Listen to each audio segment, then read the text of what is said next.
CHR47 episode 7। Episode की starting में फू मिंग से पूछी है बट मेरे को तुम्हारा नाम नहीं पता। मिंग फू से कहता है मेरा नाम शो मिंग है। फिर हमारा सीन चेंज होता है। फिर हमें brother chain and brother tau को आपस में बात करते हुए दिखाते हैं। चेन ब्रदर टाओ से कहता है हे ब्रदर टाओ, वो हमारी फू को बहलाने की कोशिश तो नहीं कर रहा है ना? मैंने सुना है ये इन जैसे लड़के भोली भारी लड़कियों को फंसाते हैं। बट ब्रदर टाओ उसकी बात पर ध्यान नहीं देते हैं और कहते हैं शायद फू को उसकी उम्र के लड़के से बात करके बहुत अच्छा लग रहा है, पर मेरे को और कुछ भी लगता है कि वो गुड लुकिंग है, इसलिए फू उससे बात कर रही है। फिर वो मॉल के अंदर एंटर होते हैं। फिर मिंग सबके साथ एक्सेलेरेटर पर जा रहा होता है, पर तभी एक पर्सन बड़ी तेजी से ये कह के जा रहा होता है हे मेरे सामने से जल्दी से हटाओ। वहाँ कोई पर्सन अपनी डॉटर को बेचने की कोशिश कर रहा है। वहाँ सब लोग इकट्ठा होने लगते हैं। फिर देखते हुए बहुत सारे लोग जमा हो जाते। वहाँ एक पर्सन अपनी डॉटर की बोली लगाने के लिए लोगों को इकट्ठा करने लगता है और लोगों को प्रोवोक करने लगा। वो पर्सन किसी के साथ होली को स्टार्ट कर देता है। जिस किसी के पास 5 ब्रेड के स्लाइसेस है वो मेरे को दे सकता है और इसको ले जा सकता है। वो पर्सन ये बातें सब लोगों को प्रोवोक करके कह रहा होता है और एक ही बात दोहरा रहा होता है। बट मिंग जैसे ही उस लड़की को देखता है वो सोचने लगता है कि मैंने इसे कहीं तो देखा है, शायद मेरे को याद नहीं। वो पर्सन कह रहा होता है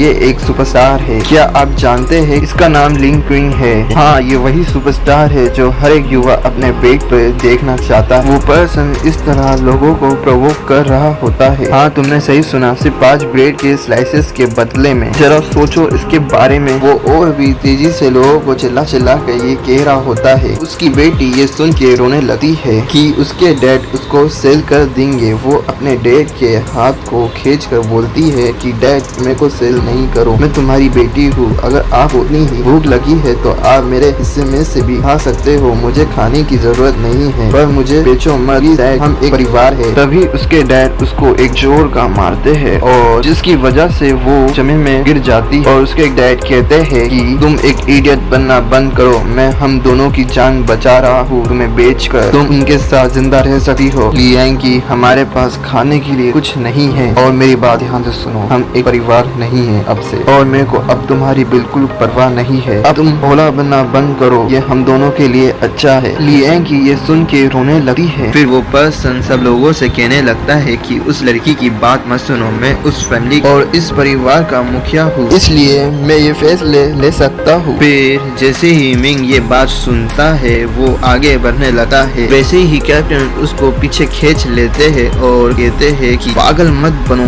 हाँ न्याय के लिए खड़ा होना अच्छा है, पर आप देख ले कि आप अकेले नहीं हैं, आप सिचुएशन के हिसाब से रिएक्ट करें। फिर मिंग ये सुन के हामी भरता है। फिर सीन शिफ्ट होता है। फिर कोई बदमाश ग्रुप भीड़ में से आगे आ रहे होते हैं। वो ये कह के आगे आते हैं कि हमारा बॉस यहाँ पर आ रहा है, जल्दी से हट जाओ। वो बदमाश ग्रुप में से एक मेंबर कहता है कि तुम्हारी बेटी के बदले में एक ब्रेड की टुकड़ा दूंगा। उस लड़की के डैड कहते हैं चिल्लाते हुए कि इसी ब्रेड का एक टुकड़ा बस, क्या तुम मेरे साथ खेल रहे हो क्या? वो लड़की लाखों में। फिर उनमें से एक और जन उसके डैड को धमकाता है कि क्या तुमने उसकी जांच कराई थी कि वो वर्जन है? फिर उस लड़की का डैड घबराने लगता है और कहता है कि क्या कह रहे हो, वो वर्जन ही है, मैं ये कैसे मान लूं कि वो वर्जन है? मैं तुम पे एक एहसान कर रहा हूँ, बस एक ब्रेड की तो बात है, क्या इस वर्ल्ड में और कोई तुम्हारी बेटी का यूज है? पर उसका डैड कहता है कि वो एक सुपरस्टार है। बट तभी मिंग उसकी तरफ कैन फेंकता है और कहता है कि ये एक मीट कैन है, ये किसी भी 5 ब्रेड के टुकड़े से भी ज्यादा है। फिर तभी वो पर्सन मिंग को घूर के देखता है, पर मिंग तभी उस लड़की को उठाता है और एक और कैन फेंकते हुए बोलता है ये लो। मिंग जैसे ही जाने लगता है उनमें से एक बदमाश पर्सन मिंग के आगे आ जाता है और उसकी कॉलर पकड़ते हुए उसको धमकाने लगता है छोटे बच्चे, मैं तुम्हें एक सबक सिखाना चाहता हूँ कि तुमने हमारी बॉस की लड़की को उठाने की हिम्मत कैसे की, क्या तुम हमसे पंगा लेना चाहते हो क्या? उनमें से एक बदमाश पर्सन उनके बॉस को बताता है कि पॉसिबिलिटी हो सकती है कि उसके पास और भी ज्यादा फूड कैन हो सकते। फिर उनका बॉस उससे कहता है कि